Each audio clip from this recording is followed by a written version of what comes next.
Ethan had always felt the siren call of the wilderness. From his earliest days in a quiet town, nestled beside vast, rolling hills that stretched as far as a child's eye could see, he was more comfortable under the open sky than any constructed ceiling. While other children of his age were captivated by video games or dreams of bustling cities, Ethan was a collector of nature's treasures, delicate feathers dropped by unseen wings, stones smoothed by ancient rivers, and an almost instinctual understanding of the creatures that shared his world. His destiny, it seemed, was etched into the landscape of his youth. This path, carved by years of passionate study and an unwavering dedication, eventually led him far from home, to the sun-drenched, sprawling savannas of a world-renowned national park in Africa. It was a place teeming with a biodiversity so vibrant, so alive, that it stole his breath anew each morning. He was young, barely into his mid-20s, yet he carried himself with a quiet competence. More importantly, he possessed a profound respect for the natural world, a reverence that quickly earned him the esteem of the more seasoned rangers, men and women who had spent decades learning the rhythms of this ancient land. Ethan's days were a symphony composed by the wild itself. They began with early morning patrols, the sun painting the horizon in hues of soft apricot and deep rose, the air still cool, carrying the mingled scents of dry earth and distant, unseen blooms. Long afternoons were spent tracking game, his eyes sharp for the subtle signs of poachers, or lending his keen observational skills to visiting researchers. His evenings unfolded beneath a canopy of stars so brilliant, so numerous, they seemed almost tangible, close enough to touch, the darkness alive with the chorus of nocturnal creatures, a testament to the enduring pulse of the wild. Of all the magnificent animals that roamed the park's vast territories, the graceful giraffes, the herds of thundering wildebeest, the elusive leopards, it was the lions that held a particular, almost magnetic thrall for Ethan. He had spent countless hours observing prides, marveling at their raw, untamed power, their intricate social structures, and the fierce, unwavering devotion of the lionesses to their cubs. He understood them for what they were, apex predators, beings of instinct and formidable strength. Yet beyond this primal understanding, he felt an undeniable, profound connection to their untamed spirit, a spirit that mirrored the wildness he cherished within himself. The park was fortunate to host a healthy population, perhaps 30 or so individuals spread across several distinct prides, and Ethan felt a deep, personal responsibility for their well-being. He saw himself as a silent guardian to these undisputed kings and queens of the savannah. One sweltering afternoon, the kind that defined the peak of the dry season when the land was parched and the air itself shimmered with an almost visible heat, Ethan was on a routine patrol. He navigated his rugged jeep along a series of rocky outcrops, a formation known locally as Leopard's Crest, which offered a commanding, panoramic view of the plains stretching out below. This particular area, with its jumble of weathered boulders and shallow, cool caves, was known territory for one of the larger prides. The rocks provided essential shade from the relentless African sun and served as excellent vantage points for spotting unwary prey. As his jeep rumbled slowly, deliberately, over the uneven, sun-baked terrain, Ethan scanned the landscape through his trusted binoculars. And then he saw them, a delightful group of 3 young lion cubs, probably no more than a few months old. They were a whirlwind of clumsy energy, tumbling and wrestling with an endearing lack of coordination near the very edge of a sheer cliff. Their mother, he surmised, was likely resting in the deeper shade of the rocks nearby, keeping a vigilant, maternal eye, but the cubs, lost in their youthful exuberance, seemed utterly oblivious to the precipice that dropped away just a few short feet from their boisterous play. A warm smile touched Ethan's lips.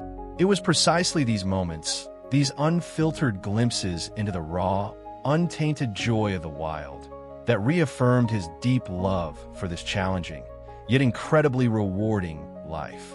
He cut the engine of the Jeep, content to observe them for a while from a respectful, unobtrusive distance. The cubs chased each other in playful pursuit, pouncing with mock ferocity, their tiny, developing roars sounding more like indignant squeaks than threats. Their carefree jumps and playful swats at one another were a charming, heartwarming spectacle against the rugged, ancient backdrop of Leopard's Crest. But Ethan's smile soon faded, replaced by a familiar knot of unease that tightened in his stomach. The cubs were venturing dangerously, recklessly close to the crumbling edge of the cliff. He knew this particular rock formation well. It was notoriously prone to instability, especially after the long, desiccating dry spell that had baked the earth for months. He had witnessed smaller rockfalls here on previous patrols. A prickle of worry, the kind that always surfaced when the park's inhabitants, especially the young and inexperienced, found themselves in potentially perilous situations, began to grow. He reached for his radio, his intention to inform his colleagues at the main station about the Cubs' location and their precarious play, a standard procedure, a way of keeping track and ensuring safety. But before he could key the microphone, his attention was sharply, urgently drawn back to the cliff edge. One of the cubs, a little bolder, perhaps a little more curious than its siblings, had chased a brightly colored butterfly right to the very lip of the dizzying drop. As it made a final, enthusiastic leap, its paws outstretched to catch its fluttering quarry, the ground beneath it gave way. It happened in a horrifying instant. A sickening, grinding crunch of rock, a small, telltale cloud of dust erupting outwards, and the cub vanished from sight. Ethan's heart leaped into his throat, a cold dread washing over him. He scrambled out of the Jeep, his binoculars clattering unheeded to the dusty floorboard, and rushed to the edge, his heavy boots skidding precariously on the loose scree. Peering down, his breath caught, lodging like a stone in his chest. The drop was significant, a good 50 feet, perhaps more, onto a treacherous jumble of sharp, unforgiving rocks below. A fall from that height would be fatal. But then, a small, almost imperceptible movement caught his eye. The cub, by some extraordinary miracle, had managed to snag its tiny claws onto a narrow, protruding ledge barely a foot wide, about halfway down the sheer cliff face. It was clinging on desperately, its small body trembling uncontrollably, its wide, terrified eyes staring up at him, pleading for rescue. Its siblings, now acutely aware of the danger, had scampered back from the edge, their playful squeaks replaced by soft, distressed mews.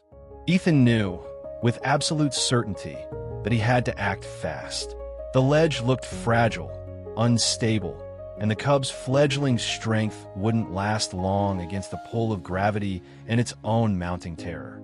He grabbed his radio, his voice remarkably calm despite the adrenaline coursing through him, but underscored with a clear urgency as he called for assistance and a climbing rig. Ranger Ethan to base. I have a lion cub trapped on the cliff face, Sector 7, near Leopard's Crest, requesting immediate climbing support. Repeat, the situation is critical. The response from base was immediate, affirmative, but Ethan knew that help, the kind with proper ropes and harnesses, would take time to arrive. The nearest fully equipped team was a good 30 minutes away, and 30 minutes, in this situation, was an eternity for the terrified, exhausted cub. He couldn't just stand by and watch tragedy unfold. The thought was unbearable. Quickly, his mind racing, he assessed the situation. The cliff face was steep, almost vertical in places, but it did offer a few scattered handholds and footholds. It was risky, incredibly so, for a human, let alone one attempting a rescue. But he had some experience with basic rock climbing from his younger days, a skill he hadn't anticipated needing in such a dire circumstance. He scanned the area around his Jeep, his eyes landing on the heavy-duty tow rope he always carried for vehicle emergencies. It wasn't ideal climbing gear, far from it, but it was strong, durable, and most importantly, it was there. Making a swift, decisive decision, Ethan anchored one end of the thick rope securely to the solid steel chassis of his heavy Jeep. He tested it rigorously with all his weight, yanking and pulling ensuring it would hold. Then, looping the other end around his waist and knotting it with practiced, careful hands, he began his descent. The rock was hot to the touch, gritty under his straining hands. Loose stones, dislodged by his careful movements, skittered down the cliff face, and he winced, hoping not to startle the cub further, to add to its already palpable fear. He moved slowly, methodically, testing each hold, each precarious purchase, before committing his full weight.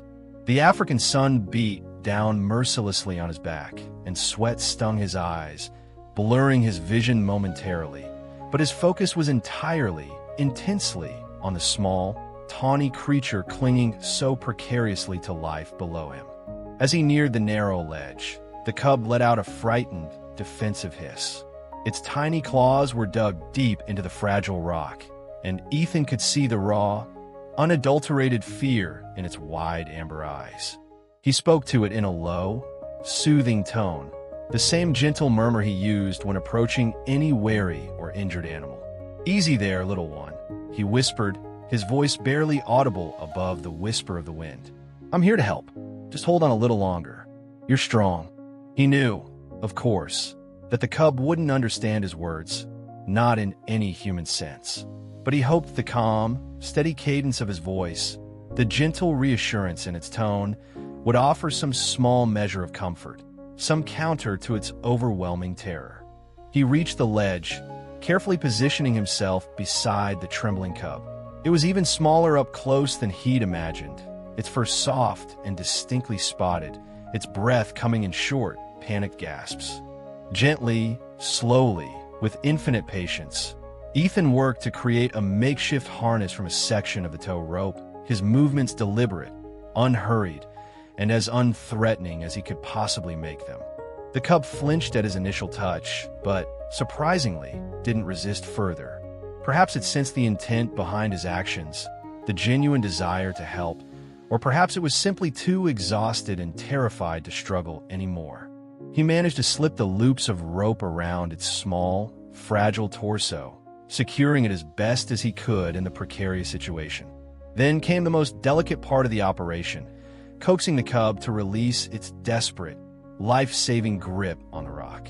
He continued to murmur soft reassurances, his voice a steady, calming drone in the tense silence. Finally, as if understanding his intent, or perhaps its own tiny muscles finally failing, the cub's claws loosened their grip on the rock. Ethan quickly, smoothly, took its weight, his own muscles straining under the sudden, albeit small, additional load. The ascent was even more challenging than the descent, supporting both his own weight and the cub's. He relied heavily on the rope anchored to the jeep above, inching his way, hand over painstaking hand, back up the scorching, unforgiving rock face. The cub was a dead weight in his improvised sling, limp with fear or exhaustion, occasionally letting out a soft, almost inaudible whimper that tugged at Ethan's heart. When he finally heaved himself and his precious, furry cargo over the lip of the cliff, Ethan collapsed onto the dusty ground, panting heavily, his limbs aching with exertion, his shirt soaked through with sweat.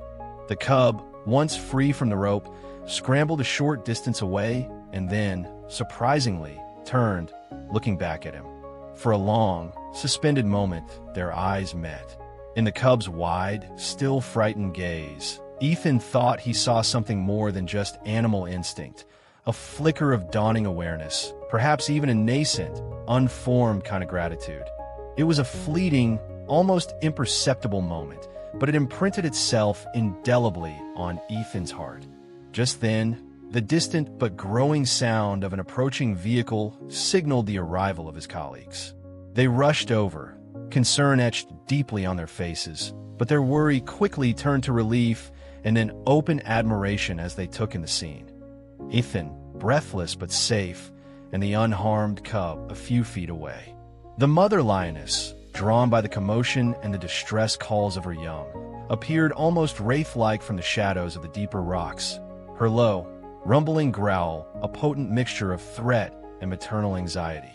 Seeing her cub safe, she cautiously approached, nuzzled it tenderly, and then, with a final, Lingering an unreadable look at Ethan, she led her young ones away into the protective safety of the deeper outcrops of Leopard's Crest. Ethan watched them go, a profound sense of satisfaction washing over him, mingled with the lingering, jittery effects of adrenaline. He had risked his life, made a choice that went beyond standard protocol, but the sight of the cub, safe and sound with its mother and siblings, made every strained muscle, every moment of fear, entirely worthwhile. The incident became a quiet, personal touchstone for him, a vivid reminder of the delicate, often precarious balance of life in the park and the profound, unexpected connections that could be forged in moments of shared crisis. Months turned into seasons. The harsh, unforgiving dry spell eventually gave way to the life-giving rains, and the savanna, parched and brown for so long, transformed into a vibrant, verdant carpet of green. Ethan continued his work, his days filled with the familiar routines of a ranger and the occasional, always unpredictable, challenge that the wild inevitably presented.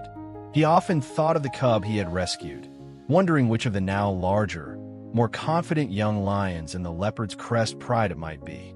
He never sought them out specifically, always maintaining a respectful, professional distance. But a part of him always scanned their ranks for a sign, a flicker of recognition that perhaps never came, or if it did, was too subtle for him to perceive. Then came the monsoon, not the gentle, nurturing rains of the early wet season, but a relentless, furious deluge that turned the dry riverbeds into raging, destructive torrents and the hard-baked earth into a treacherous, sucking quagmire. The park became a different, more dangerous place under the assault of the storm. Visibility was often reduced to mere yards, and the constant, roaring cacophony of the rain and wind was a deafening, oppressive symphony. Landslides were a common, deadly threat in the hilly terrains, the saturated soil unable to hold its purchase against the relentless downpour. One particularly grim morning, with the sky a bruised, weeping gray that offered no hint of respite, Ethan was on a patrol in a remote northern sector of the park. The track he followed was little more than a slick, treacherous ribbon of mud, and his Jeep's wipers struggled valiantly, but often futilely, to clear the torrents of water lashing against the windshield. He was checking on a report of fallen tree that might be blocking a crucial access route, one often used by anti-poaching patrols. He moved slowly, cautiously, his senses on high alert, every nerve ending attuned to the hostile environment. The air was thick, heavy with the smell of wet earth, decaying vegetation, and the raw power of the storm. As he rounded a sharp end, he saw it, the tree. It was a massive, ancient baobab, its colossal roots torn violently from the sodden ground, lying sprawled like a fallen giant across the narrow track, completely blocking his path. He stopped the Jeep, pulling on his heavy, waterproof rain jacket, the hood drawn low over his face against the driving rain. He'd have to get out, assess the situation properly, and see if he could clear a path himself or if he'd need to call in heavier equipment, a process that could take hours, if not days, in these conditions. He stepped out into the pouring rain, the ground sucking greedily at his heavy boots with each step. He was about to approach the fallen tree, to gauge its immense weight and the stability of the surrounding earth, when he heard it, a low, ominous rumble that seemed to vibrate through the very earth beneath his feet. It started subtly, a deep tremor, then grew with terrifying, exponential speed into a monstrous, tearing groan, the sound of the world itself coming apart. Ethan looked up, his eyes instinctively drawn towards the steep, densely vegetated hillside that loomed above the track. His blood ran cold. The entire slope, a vast swathe of earth, rocks, and uprooted trees, seemed to be shifting, detaching, an avalanche of mud and debris, a colossal, unstoppable wave of destruction thundering down directly towards him. There was no time to think, no time for strategy, only to react. He turned, a desperate, instinctual urge to flee propelling him to sprint back towards the relative safety of the Jeep, but he knew, with a sickening, gut-wrenching certainty, that he wouldn't make it. The ground beneath him buckled, heaved, The world dissolved into a chaotic, terrifying maelstrom of roaring sound, crushing pressure, and the suffocating, primal smell of wet earth. He was thrown violently, then tumbled end over end, and then utterly terrifyingly engulfed. Darkness. A searing, sharp pain shot through his leg, followed by a monstrous, unbearable weight pressing down on his chest, stealing his breath, crushing the air from his lungs. He fought against the rising panic, against the suffocating mud that filled his mouth and nostrils, choking him. He was buried, trapped, entombed. The rain continued to fall, a merciless, indifferent drumming on the unseen world above him. He tried to move, to shift his limbs, but they were pinned, held fast by the immense weight of the mudslide. A wave of profound despair, cold and overwhelming, washed over him. He was alone, miles from the nearest outpost, in a storm-ravaged, inaccessible corner of the park. The chances of anyone finding him here, in this earthen grave, were slim to none. He thought of his family, so far away, of the rolling hills of his youth, of the wild, untamed beauty he had dedicated his life to protecting. Was this how it would end? Buried alive in the very wilderness he loved so fiercely? He lay there, his energy ebbing with each passing moment, the insidious cold seeping deep into his bones. Time lost all meaning. It could have been minutes. It could have been hours. He was drifting, a profound faintness creeping over him, when a sound, muffled and distant at first, managed to pierce through his daze, through the fog of pain and encroaching unconsciousness. It was a low growl, then another, more insistent, closer this time. He thought he was hallucinating, his oxygen-starved brain playing cruel tricks on him in his final moments. But the sound came again, undeniably real, closer still, followed by a powerful, resonant roar that seemed to shake the very debris that entombed him. With an immense, almost superhuman effort, Ethan managed to shift his head slightly, just enough to clear a small pocket of air near his face. He blinked, trying to clear the mud from his eyes. Through a narrow, dark gap in the debris that surrounded him, he saw movement, a flash of tawny fur against the gray backdrop of the storm. His heart, which he thought was failing, pounded violently in his chest, a sudden, unexpected surge of adrenaline momentarily cutting through his despair and pain. It was a lion, but it wasn't the aggressive, territorial roar he would have expected from a startled predator stumbling upon a trapped human. There was something else in its tone, something urgent, something almost searching. Then, through the gloom of his prison and the rain-streaked mud, he saw its face.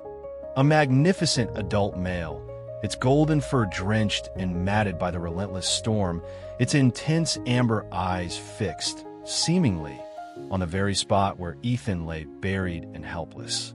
A jolt, stronger than any fear he had yet experienced, shot through him. He knew those eyes.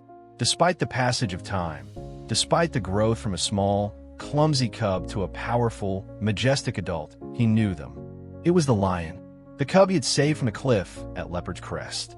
The lion began to dig, its massive paws, usually tools of lethal precision in a hunt, toward the mud and smaller rocks with a desperate, focused intensity.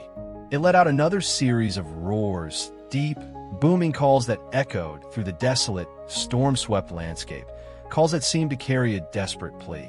Ethan watched, stunned into an almost reverent silence, a maelstrom of emotions churning within him.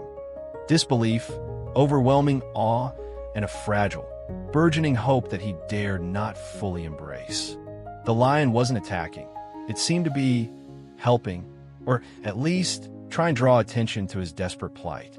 Its unusual behavior, the persistent, powerful roaring and frantic digging in an area so far from its usual territory, must have carried on the storm-laden air, amplified by the strange acoustics of the ravaged landscape.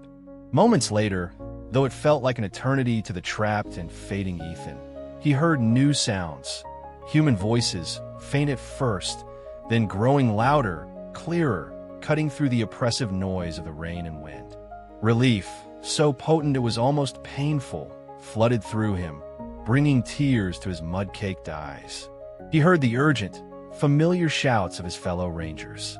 Strong, capable hands began to work, clearing the mud and debris with shovels, then with careful, coordinated effort, pulling him free from his earthen prison. As they lifted him out of the wreckage, his body bruised and battered, his leg throbbing with an agonizing pain, Ethan's gaze found the lion. It stood a short distance away, on a slight rise, watching the rescue unfold, its powerful form silhouetted against the gray, stormy sky. It didn't approach, didn't show any aggression, just observed with an intensity that seemed to hold a profound, unspoken message. Once Ethan was clear, his colleagues attending to his immediate needs, the lion let out one last, soft rumble, a sound that was almost a sigh, then turned and melted silently, like a golden phantom, back in the rain-swept, waiting wilderness. The rangers were astounded, their faces a mixture of shock and disbelief. They had been searching for Ethan for hours, their efforts severely hampered by the relentless storm and the treacherous terrain, when they heard the insistent, almost frantic roars of the lion, far off its usual paths. Deciding to investigate such unusual behavior, they had found it digging frantically at the site of the landslide. It had, in no uncertain terms, led them directly to Ethan. It had saved his life. As Ethan recovered over the following weeks, the story of the lion's incredible, almost unbelievable act spread like wildfire through the park and beyond. Many were skeptical, of course, attributing it to mere coincidence, to the rangers happening upon the scene, or to a natural tendency to anthropomorphize animal behavior. But Ethan knew what he had seen, what he had felt in that moment of shared gaze before the lion departed. He knew, with a certainty that resonated deep in his soul, that the lion had remembered him. It had recognized the man who had once extended a hand of kindness, a moment of rescue, and in its own wild, inexplicable way, it had repaid that debt. Life in the park eventually returned to its familiar rhythm. The monsoon subsided, giving way to the clear, bright days of a new, vibrant season. Ethan resumed his patrols, his heart filled with a renewed sense of wonder, a deeper understanding of the interconnectedness of life, and a gratitude that was almost overwhelming. He still saw the lion from time to time.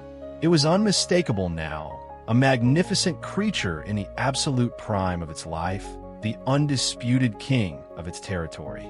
It never approached him closely. An invisible, respectful boundary always remained between their worlds. But sometimes, as Ethan's jeep passed through its domain, their eyes would meet across the expanse of the savannah. In those fleeting, silent moments, a profound acknowledgement would pass between them, a shared understanding that transcended words, that defied simple explanation, a testament to the day a ranger had saved a cub, and the day, against all conceivable odds, a lion had saved man. The tale of Ethan and the lion became more than just a story whispered around campfires. It became an emblem, a powerful symbol of the profound and often mysterious connections that bind all living things. It was a living reminder that acts of kindness, no matter how small or insignificant they may seem at the time, can ripple outwards in ways we can never fully predict or comprehend, and that even in the wildest heart, there can exist a capacity for something akin to recognition, to memory, perhaps even to gratitude. A bond forged not by taming or dominance, but by a shared moment of vulnerability and an unlooked-for act of grace. And Ethan, as he continued his vital work, watching over the park's precious wild inhabitants, carried that truth with him always. It was a quiet strength, a deep well of inspiration drawn from the incredible, unspoken friendship he shared with the king of the savannah. A friendship born of courage, compassion, and the enduring, untamable, magnificent spirit of the African wild.